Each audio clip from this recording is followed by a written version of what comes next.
They don't all know each other, but they each know me. These women come from different chapters of my life, and together they represent 100 years of friendship. When that much shared history sits in one space, the conversation can travel in ways you might not expect because those years hold a lot. They hold who we were when we first met, who we became along the way, and who we are still growing into. They hold our laughter, our hard seasons, honest conversations, and the kind of space where you can show up exactly as you are. This reflection is about the strength that lives inside sisterhood when friendship isn't just about time, but about trust, honesty, and the freedom to be fully yourself.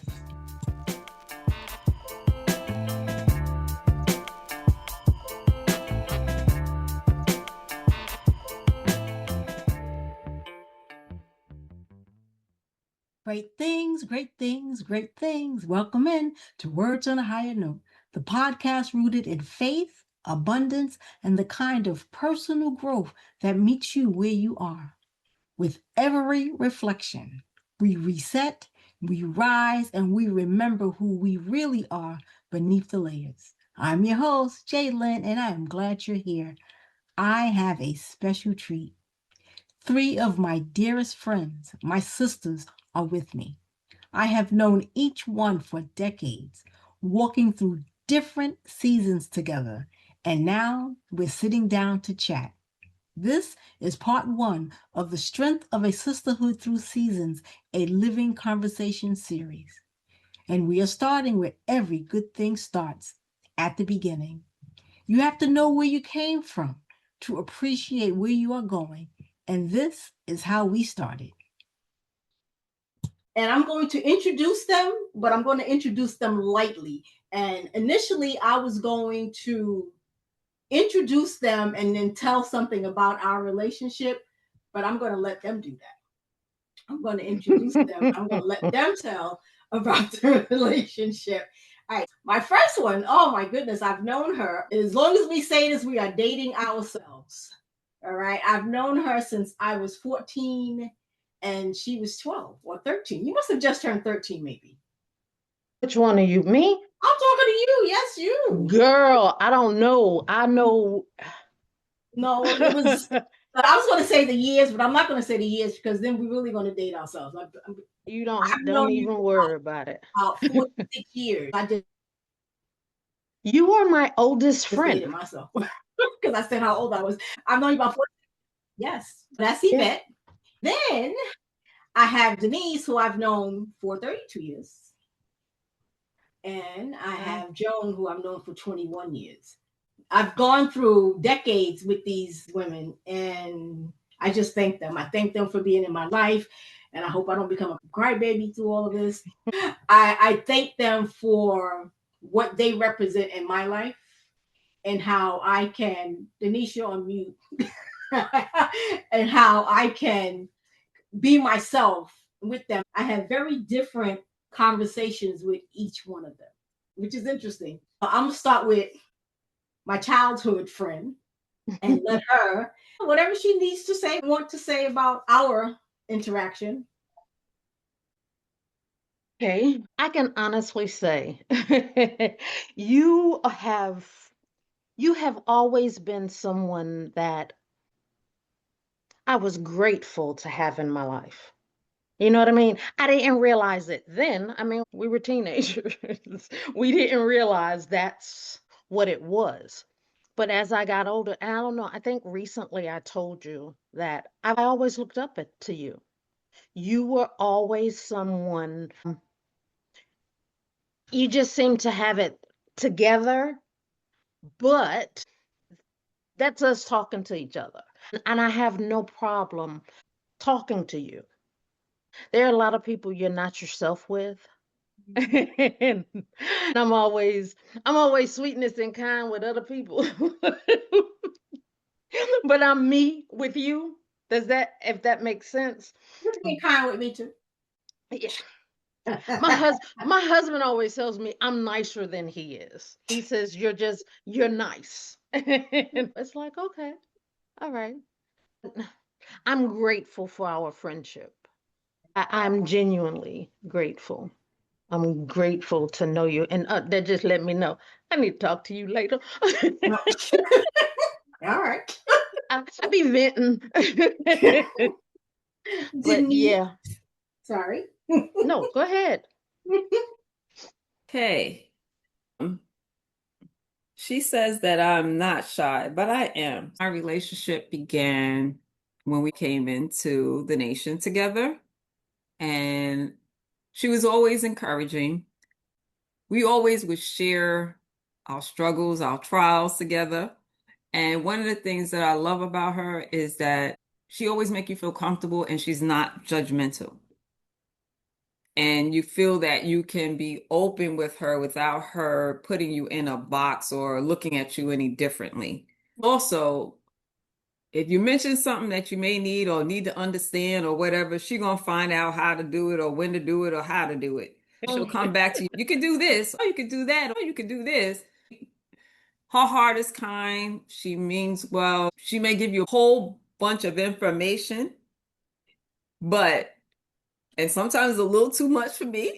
Wow.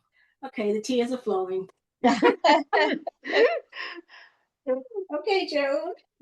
Okay. Well, you know what? There's common threads here. Well, we met at Mocha, and at this moment I still don't remember which was there. I want to say my youngest. I think Joshua was already in school. As you were saying, being able to be yourself with her, learning that I could be myself with her was huge. It's like you throw out little feelers and you don't get judgments back, and it's like, oh, okay. The conversations have always been very helpful, very encouraging, very enlightening. Like I told you recently, I said you helped me to learn how to submit when I first got married and to see that it was okay. And it didn't belittle me to submit to my husband. To see somebody put that in action was really big for me. She has been a wealth of information, but a wealth of encouragement. I do see her as being strong, wanting to emulate strength, meaning that it's okay, something may happen, but you know what? You can get up and continue going and whatnot. She is an example of that for me. It's just been good. I laughed because when she came over last week and we stood out in the cold and talked for I don't know how long, she went home. We got on the phone and was on the phone even longer. I said, wow, that's interesting. Not a lot of people to be able to do that with, but the conversation is balanced. It's not one-sided. It's not just her talking and me listening, which I have a lot of friendships like that. And I'm like, okay. But no, it's even. And I really appreciate that. Okay, you guys. Maybe I should have just introduced you. I know I'm truly grateful for all of the words, all of the words. I'm glad that I can be someone who you can be yourself with, someone who you can trust with your thoughts and your feelings, because that's huge. Because a lot of times we can't do that. And it's not just thoughts, it's your feelings. Yeah. I don't think people understand how important that is. And from listening to what everyone else is saying, we trust you with our feelings. I thank you for that. That's heavy. That's huge. Um, but apparently I've been carrying it, so it can't be too heavy, right? I thank you. And for Yvette and Joan with me and my information, I apologize for just having so much information. Well, it's not that I'll find it, right? But I always have a backup plan. Even when I don't know I have a backup plan, I have a backup plan because I'm not going to stay in any place that's not going to keep me from moving where I think I want to be. I have tried recently in recent year to not bombard so much because I know I can be a bit much. I like information. I know I can be a bit much. I try not to give as much. I try to maybe who was it? It was Denise said, "Oh, if you say something that you need something or you want something, listen." I've stopped doing that to a degree because my mother got to the point that she said, "Oh, I can't tell you what I need or what I want. I can't think it because next thing you know, she has it." So I had to take that as a lesson. Just because people say something to you, it's not that they're saying that they want you to fix it. They're saying it to you. So I had to kind of realize that stop being a fixer for everybody. But it's from my heart because I don't want you to be without. If you say you need something, then I kind of want to be that source, I guess. So I apologize. It's That's an appreciated. There's apology. It's no need. There's no appreciated. need for apology. We're just sharing. That's who you are, and that's okay. No, but sometimes who we are can be overwhelming for others. And I've learned that. I'm learning that about me. But I didn't hear that here. But I know I'm saying. See, because here's the thing. Everyone that's here, I have no doubt that if it became anything too much or we didn't appreciate it, not one of us wouldn't tell you, hey. When you tell us, you tell us. We, it's never too, if it's not too much. If it was, we, hey, slow down. I can't write that fast. Yeah. I can't type that fast. I'm a big watcher of shows, TV shows, movies that deal with sisterhood. And it could be trashy too. And when I say trashy, I'm talking about Yeah. no, Yvette, not trashy like that. No, when I say trashy, I mean something like Sisters, like She Tyler talk Perry. about me and my books, No, y'all. I'm not. I'm not. I'm not. I'm talking about. I don't know if you all have watched Tyler Perry Sisters, but it's not the best. It's not the best representation of women. However, I look at it for the sisterhood. And there's other shows that have come on, and I would look at it for the sisterhood. And I say to myself, I wonder why am I attracted to that? And maybe I have two sisters, but they are older than me. They're 6 years older than me, 13 years older than me. So I didn't really have that bond, like that sisterly kind of very close bond. So I kind of look for that. And that's why I said you all are more than friends to me. You are all sisters. I say that to ask a question. What's a favorite movie or show of yours about friendship? Hmm.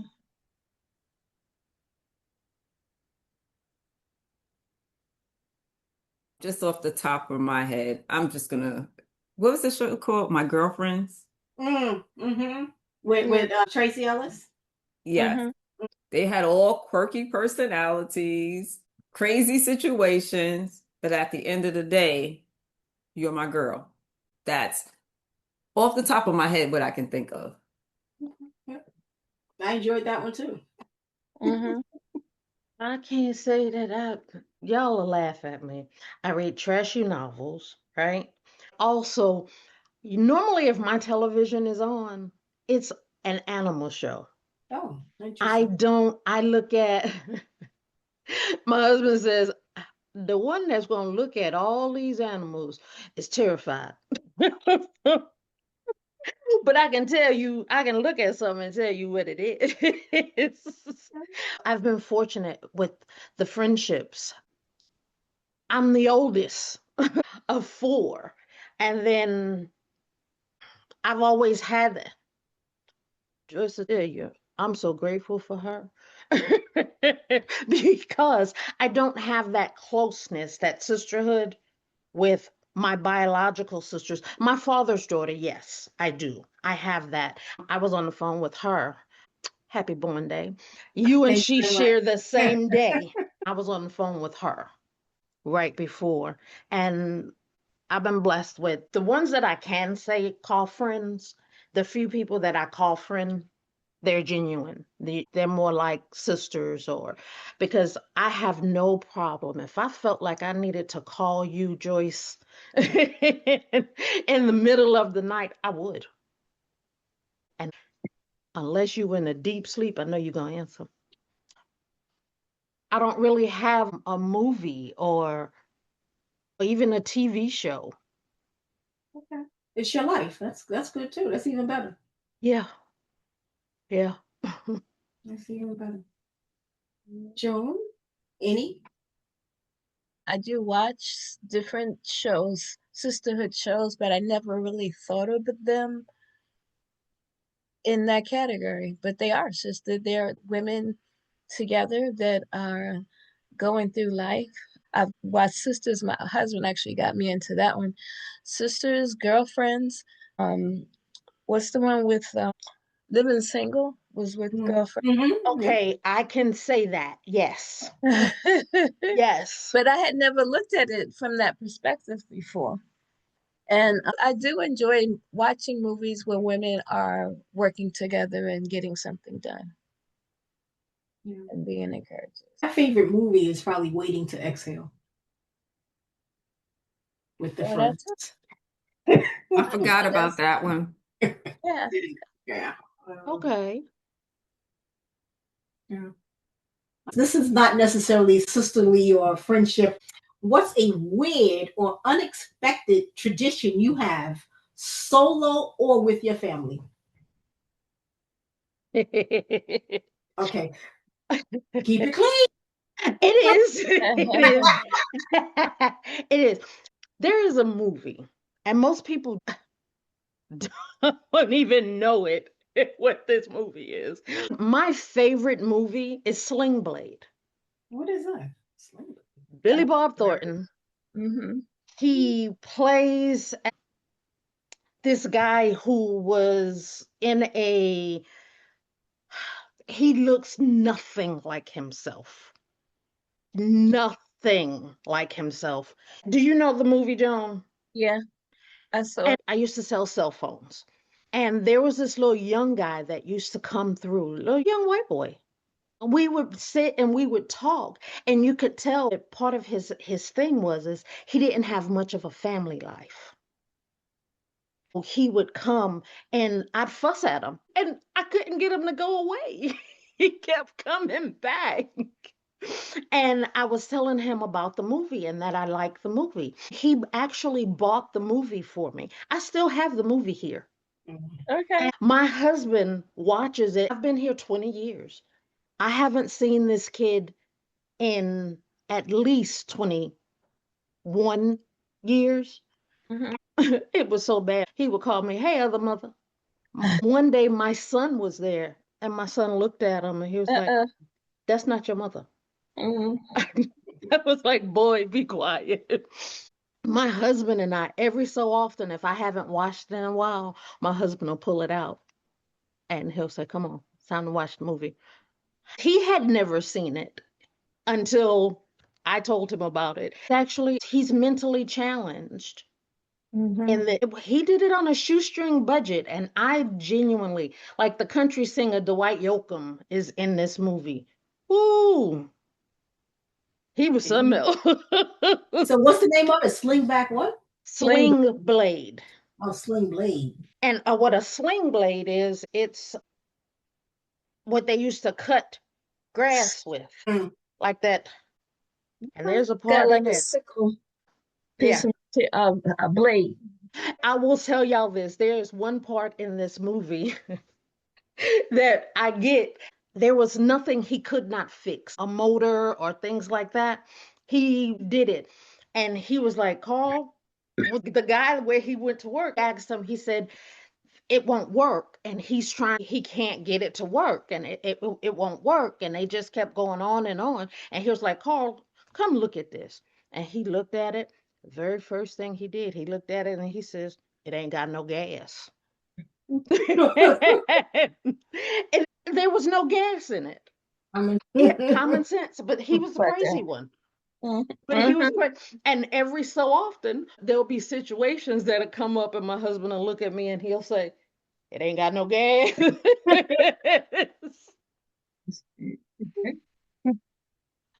That's my tradition. That's my thing. We watch that and we use different sayings from it. Wonderful. I have a tradition. Not really a tradition. Yeah. This has got me in trouble. I got to get out of this. It's a habit. It's not a tradition. And that is once everybody's gone to sleep, it's like, party. Do whatever it is that I want to do. And that keeps me up late at night. But I do need to change that around. How old are the people in your house? They are grown people now. They're all adults. They worse than the little ones. Well, but now they hang out in their rooms. I call each room a city. So I don't really see them that much after 11 o'clock. And it's funny. Well, it's funny to me, but it's probably not. And I said I have to. I don't think this is a bad story. I don't have to be careful. I asked about your husband listening, and you was like, "Oh, well," because I hope that we don't say anything. Because sometimes we can say things, and she was like, "Oh, I don't think my husband's going to listen." What did your sons ask you? And we're only, what, 20 minutes in? It's cute. He used to go to bed at 12. And I'm like, okay, fine. I can do whatever. And then I started to notice he was staying up later. And I figured out he was staying up like when you go to bed. And I'm waiting for him to go upstairs and go to bed. And he's waiting for me to go to bed. And I'm like, no, I want my space. I'm trying to do better. To say, go about 1. When I start feeling sleepy, listen to what your body's telling you, go to sleep. I'm trying to do it better. You see them? Word. You see them, right? I do the same thing. Denise? I'm trying to think. You said it's a tradition. Is it for yourself or your whole family? Well, either way, and just like Joan just said, it's just something that she does. Yeah, that was. But it's weird or unexpected. That's what it has to be. Weird and unexpected.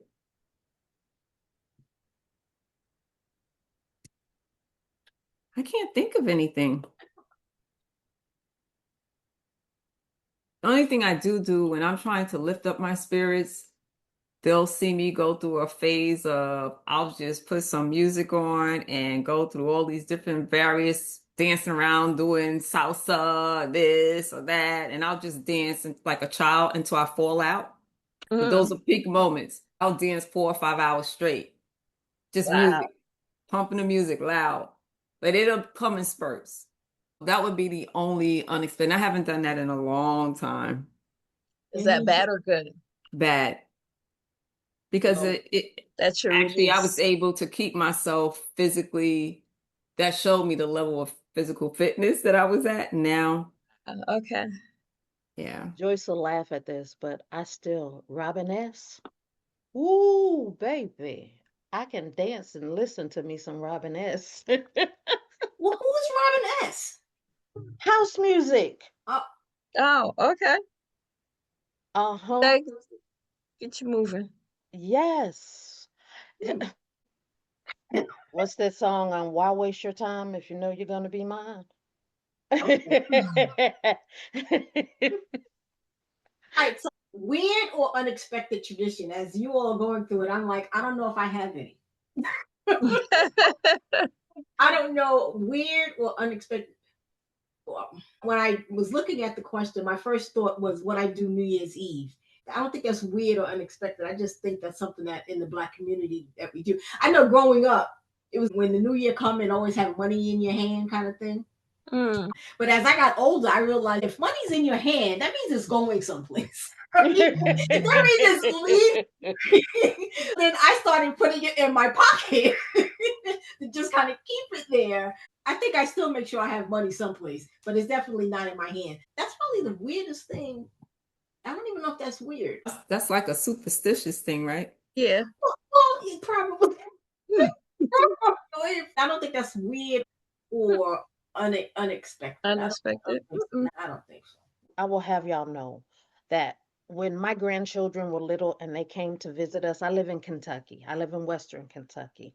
My babies asked me, Grandma, can I ask you something and you not get mad? I was like, yeah. He said, when we leave, are you and Papa Pete gonna be the only black people here?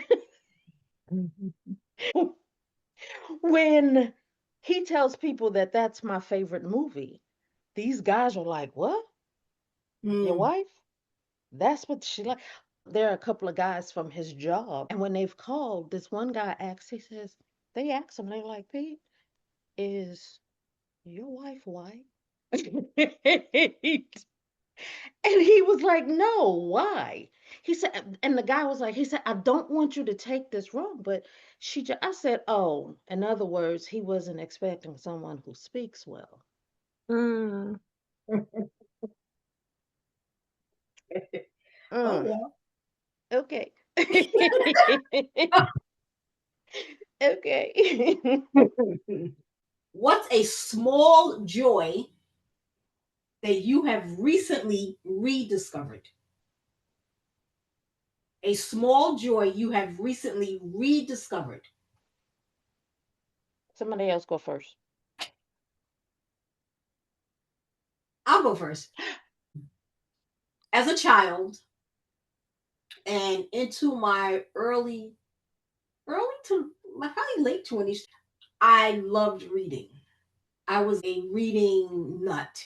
As a child, I would go to the library every 2 weeks and take out the maximum number of books. I would come back home, I would sit in the window, and I would read all those books. And I did this for years until we moved from that particular place. I always had the love for reading. I think once I got married and started having children, I wasn't doing it as much. I would here and there read, but not as much. But in 2023, I decided that I was going to go back to my love. And I joined a couple of book clubs. What they were reading, they were a little too traumatic for me. Then last year in 2024, I started my own book club.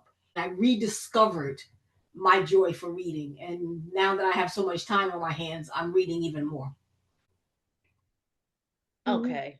When we met, I was living on that corner of Jamaica and Wyona. I lived at that library. They knew me by name. Yeah, The she used to walk down the street with a librarians. book in her hand. Yeah. And I did. When she was saying how she would get in the window, my mother used to get so upset at me. Not because I was reading. She says, you don't go outside. You need to go out. Mm. You need to get out. One day she came in and she was asking, what are you doing? I was like, you told me to go outside. I was sitting in the window with my feet up on the thing with a book. Okay. I've read so much here lately. Joyce will tell you, I haven't been in the right frame of mind to read. Mm. Hopefully, little by little, I've started reading a little bit more again. And I've had a couple of things that have been going on. And I realized something. The book club, I need to be in it because I felt better. Mm.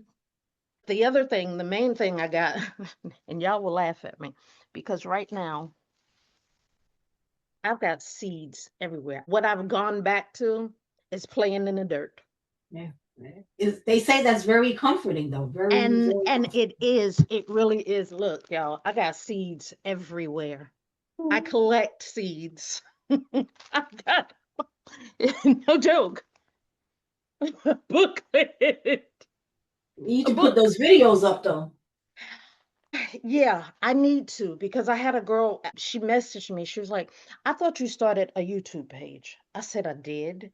She said, well, what happened?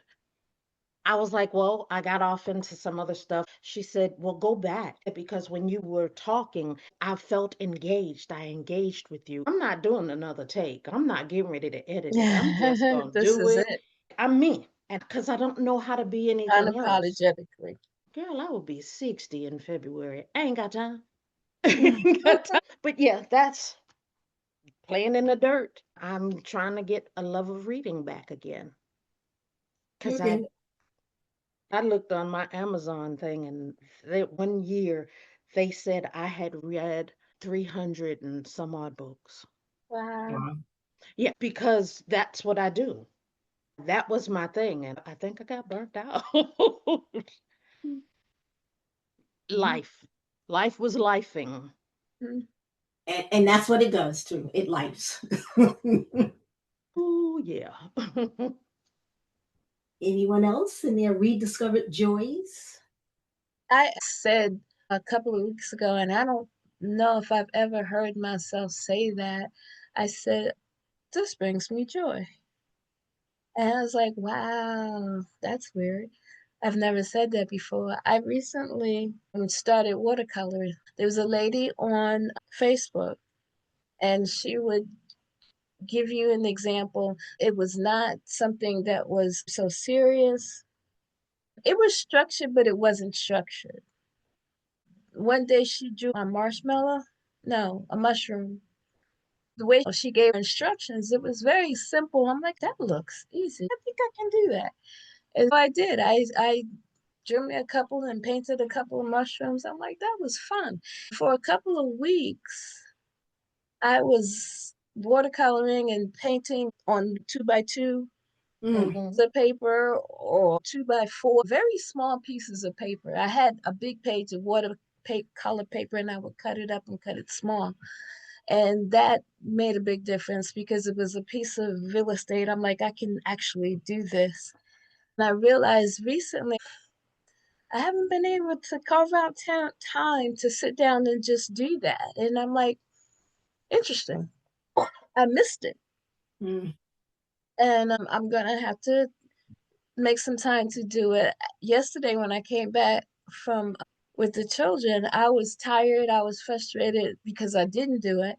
I was tired. I felt like my brain was broken. I said, you know what? I saw a book earlier that day.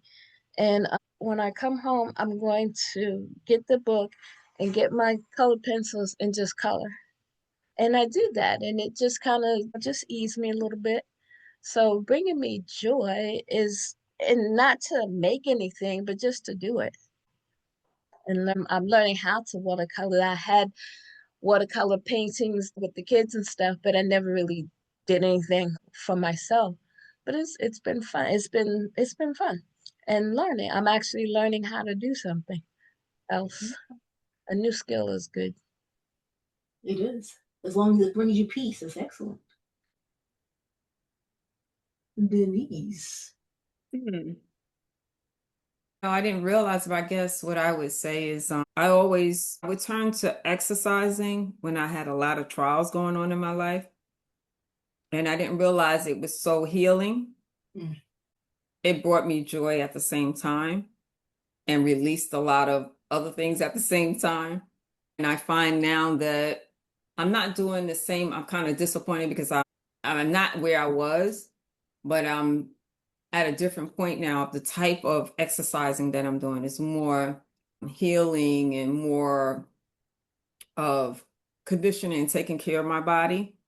I just wish I stayed consistent. Years ago, I was consistent, and now I'm not because life be lifing. The other thing is just now trying to learn who I am, taking time to find new interests, to just see what it is that I do like, because I never had the time to do that and explore myself.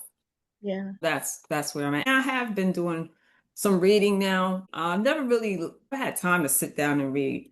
So now I'm trying to be more disciplined and take time to read, and I feel that it does help you to grow, especially depending upon what you're reading. My sister sent me this book, The Game of Life, and I'm like, oh wow. And I'm reading it 6 in the morning. Oh my goodness. Okay. Just really kind of focusing on Denise. I'm kind of in a self mode right now because I tend to not focus on me. I'd rather give my energy and time to someone else Mm. and the children and my husband and this one and that one, but I won't give it to me. Yeah. By the time I get to me, I'm tired. It's the selfless job, or I don't want to say job. I think it's the selfless responsibility that we take on as women. That We give so much of ourselves that we forget to give to ourselves. But the thing is, the sad part is, I find it easier to give to others than to give to myself, which is, I don't know, is that healthy? I don't know if it's not healthy. I just think that as mothers, as women, that's just what we do. We give so much. The baby grows inside of us. We're nurturing the baby. We give of ourselves. And then even after they come out, we're still doing the same thing. And it also goes to other people as well. It doesn't stop at our children. I think that's just our nature. But we have to know when to give back to ourselves because you can't pour from an empty glass. Yeah. And that's what we do most of the time. Yeah, I actually heard Oprah and it had an aha moment. It's exactly what you're saying, but she just said a little differently. She said you can't give from an empty cup. Now, when you're taking from an empty cup, you're now replenishing yourself. Oh. Yeah. I couldn't let this segment end without sharing. Yvette and I met at such a formative time when friendships weren't just connections, they were anchors, and we were learning what friendship could mean. And even though we only lived near each other for a short while, that season was rich with laughter, curiosity, and the kind of memories that never fade. She became like the younger sister I never had, wise beyond her years, but full of light and energy. And with Yvette, I can travel back to my childhood and talk about situations I choose not to share with anyone else. And Denise, we met in our late 20s. I was husband and child free, and she had recently given birth to her second son. I was introduced to her through a mutual friend, and I instantly bonded with her. We bonded so well that she knows the majority of my secrets from the last 30 years. And Denise may be one of the first to have witnessed my vulnerable side. And many a times when I was in a way thinking wise, she would present the flip side, a brighter way of seeing a situation.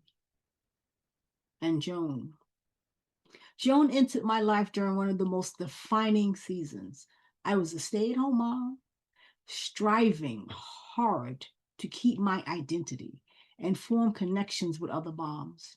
And there was something about her energy. She was calm, centered, and effortlessly wise. And from the start, our conversations have been so deep with our belief systems at the center. With each sister friend, I can share my innermost thoughts. I can be honest, unfiltered, and sometimes vulnerable. Each one holding space where I feel safe to share my thoughts and feelings. And before we close, I invite you to take this moment further. If something awakened in you, a thought, a feeling, a moment of clarity, share this reflection with others. Thank you, Yvette, Denise, and Joan, for your openness today. Join us in 2 weeks for part 2, where we continue this living conversation and explore how friendship evolves through life's stages. Until then, keep listening for the higher note. Say, be, and it is.